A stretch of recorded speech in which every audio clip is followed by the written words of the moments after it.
When people move out to live on their own, they often worry about things like paying rent on time, handling all the cleaning and maintenance without help, and managing their finances for utilities and groceries. These are typical concerns when leaving the comfort of their parents' home. However, these issues are usually anticipated, and people often prepare for them. I was no exception. I expected these common challenges, but I never imagined the events of the past week. After finally moving the last box into my new single-level ranch house, which had 2 bedrooms and a large backyard, I was thrilled. The house was perfect for me, a bachelor's dream. It was situated in a great suburban neighborhood, complete with a 2-car driveway and a spacious yard. I envisioned hosting countless parties with friends, drinks, and, of course, women. Standing on the deck, I took a deep breath of fresh air and imagined the fun nights ahead. As I looked around, I realized the elevated deck gave me a clear view into my neighbors' backyards. Since I hadn't met them yet, I thought it would be interesting to get a glimpse of who might be affected if my parties got too loud. To my right, I saw a vibrant garden with a grill and a hammock. I guessed that this backyard belonged to a middle-aged couple. I hoped they wouldn't be too strict or quick to call the cops if things got noisy. When I looked to my left, I saw something else.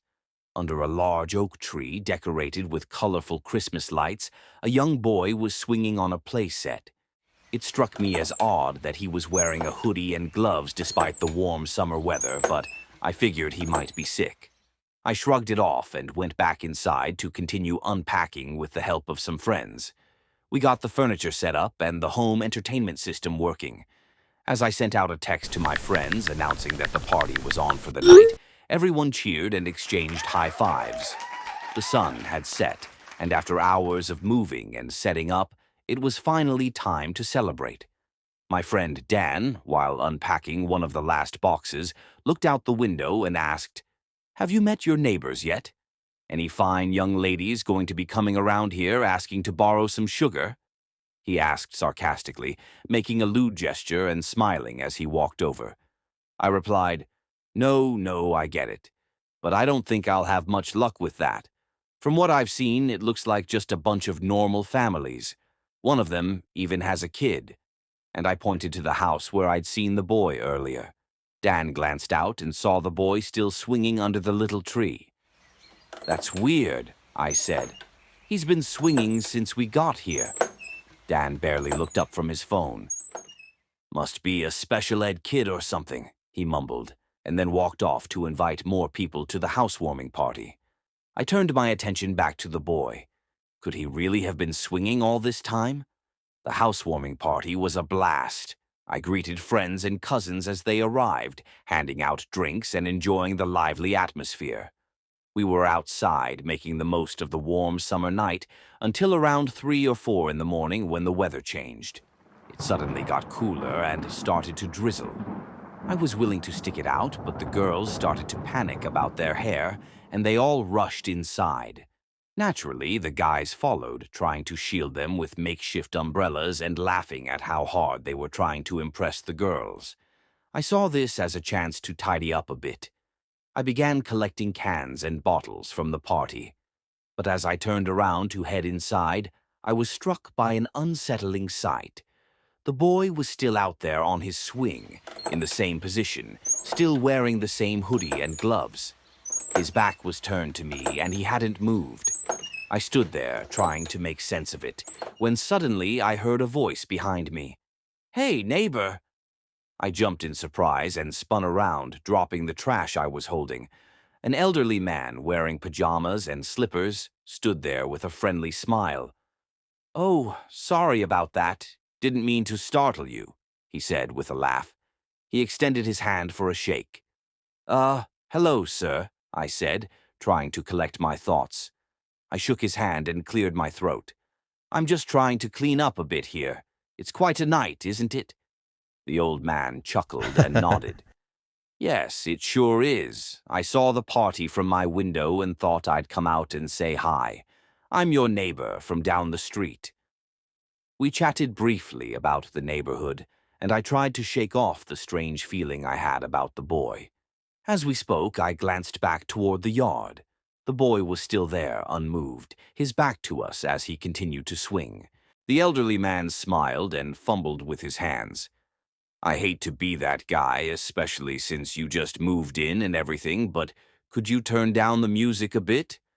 My wife and I are pretty light sleepers, and we tend to wake up early at our age," he said bashfully. Feeling a twinge of embarrassment, I put my hand to my face. "I'm sorry, sir. I didn't realize things would get this loud or that people would stick around so long. I really didn't mean to be a bother." I had expected him to come out and yell or threaten to call the cops. His gentle demeanor was a welcome surprise. Laughing, I said, "I'll let everyone know to keep it down and stay inside." "I'm Peter, by the way," I said, extending my hand. He shook it and replied with a grin, "Nice to meet you, Peter. I'm Paul." As he spoke, his gaze shifted past me towards the boy on the swing. "I assume you've noticed the boy by now," Paul said, cupping his hands and blowing into them to keep warm. "Yeah," I replied, turning to look. "What's the deal with him? He's been on that swing all day." Paul shrugged. "Not sure. No one really knows. He just swings and swings." Suddenly, Paul's eyes widened. "Hey, check it out." I turned around and saw that the boy had stopped swinging. He sat still for a moment before slowly rising from the swing. Then he began to shake violently, falling to his knees and scraping the dirt. Even from where we were standing, we could hear his quick bursts of shrieking and gurgling. I was alarmed. It looked like the boy was having an asthma attack or a seizure. I started to run toward him, but stopped after a couple of steps. His mother had come running out. I looked at her, now fully awake from the adrenaline surging through me. It was not a pleasant sight. She was a frail, haggard woman with gray, knotted hair, pale skin, and dark bags under her eyes. She seemed as if she hadn't slept or eaten properly for ages. Mrs. Langer rushed out, clutching a small orange bottle. She knelt beside her son and poured several white pills into her hand. Before she could finish offering them, the boy grabbed her arm and buried his face in her hand, swallowing the pills. Mrs. Langer pulled away, rubbing her wrist as though it pained her. The boy's actions seemed to have hurt her, which didn't surprise me, considering how thin she was. Paul and I watched in silence, both of us deeply unsettled. After a few moments, the boy rose back to his feet, sat down on his swing, and resumed swinging as if nothing had happened. Mrs. Langer took the now empty bottle and headed back inside, still clutching her wrist. Both Paul and I were shaken. "I've seen the boy have episodes before, but never that bad," Paul said, rubbing the back of his head. "Whatever condition he has, it seems to be getting worse." "What exactly is wrong with him?" I asked, my eyes still fixed on the child. "Like I said, I don't know. No one around here does," Paul replied, turning and heading back to his door. We exchanged a final wave and returned to our homes, each of us left with more questions than answers. The unsettling scene we had witnessed lingered in my mind, and the boy's eerie behavior left a chill that didn't easily fade. The next morning, I was really thirsty. I got up feeling very dry, and soon my mouth and throat were making me feel sick. I rushed to the bathroom, fell to my knees, and held onto the sink. At least I had the day off to rest, I thought. I grabbed the sports drink I had put in the bathroom the day before to help with my hangover and drank it quickly. I was used to this feeling and knew what would happen next. A few minutes later, I started throwing up and felt a bit better, though not enough to do much.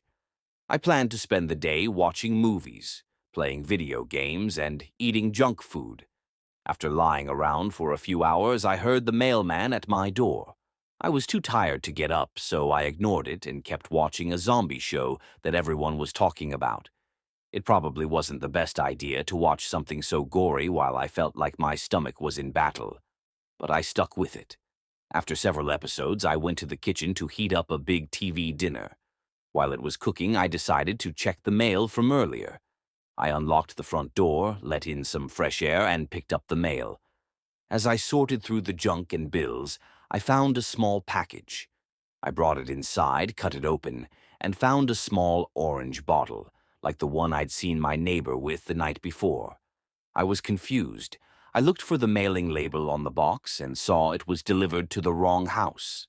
Annoyed, I sighed. I really didn't want to get dressed and go out to awkwardly meet new neighbors just to return the pills meant for their strange son. I glanced out my back window and saw the boy swinging as usual.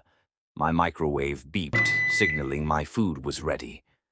I told myself the pills could wait since the boy had already eaten some the night before. I set the bottle aside and went to the kitchen. After eating, I felt exhausted and fell asleep on the couch. I woke up to loud noises outside. The beeping of a large vehicle in reverse was echoing in my head. It was dark outside, and my house was almost completely dark, with only the dull glow of the TV and the red and blue lights from outside showing through the windows. The scene was so strange I thought I might be dreaming. I got up and looked out the front window. A crowd had gathered on my lawn, facing an ambulance parked in the driveway of the Langer house. I quickly put on a coat to cover up my stained, probably smelly clothes and went outside. In the crowd, I saw Paul and other neighborhood residents. "Hey, Paul," I said, clearing my throat. "What's going on?" Paul, still watching next door, replied, "We're not sure. It looks like something happened in that house.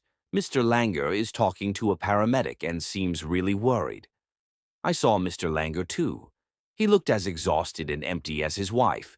He wore a loose tank top that showed how skinny he was. His ribs stuck out through his pale skin. He was pacing back and forth, covering his eyes and mumbling to himself.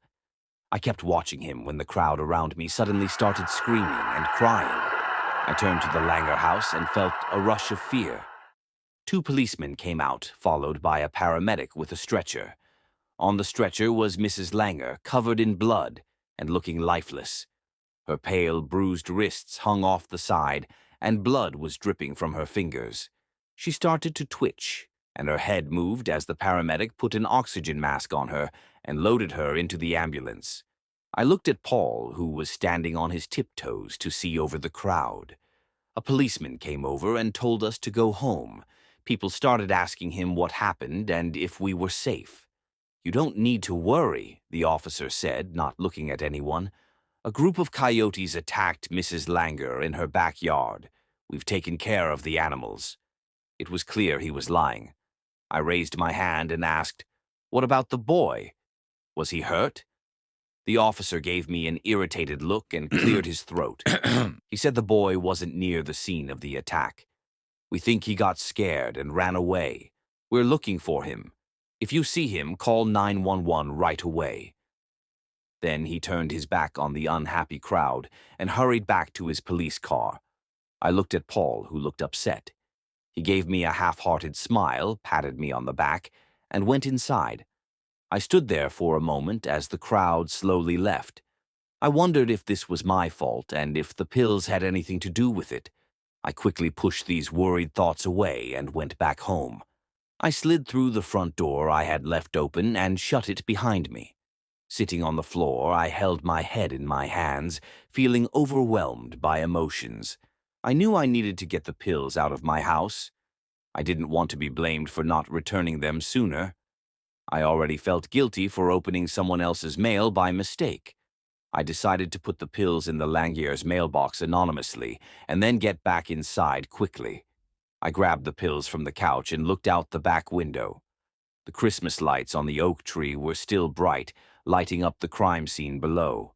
Blood and torn clothes covered the ground. That's when I saw them. The boy's gloves and hoodie were lying among the mess. My heart sank. I was sure the boy was dead or badly hurt. Tears filled my eyes, and I banged my fists on the windowsill.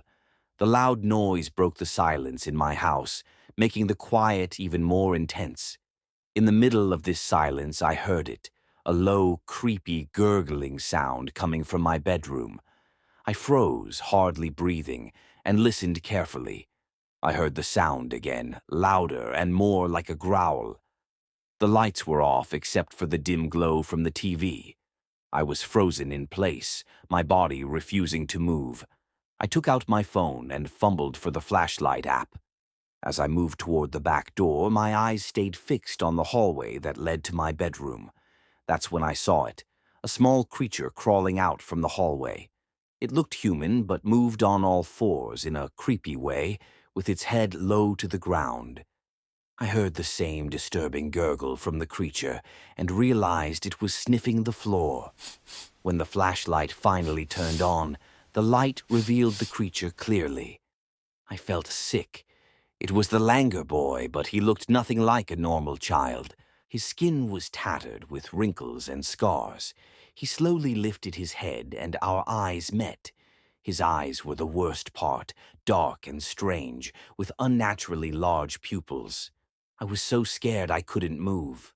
The boy began to walk closer, leaving bloody handprints on the floor. He stopped just a foot away from me.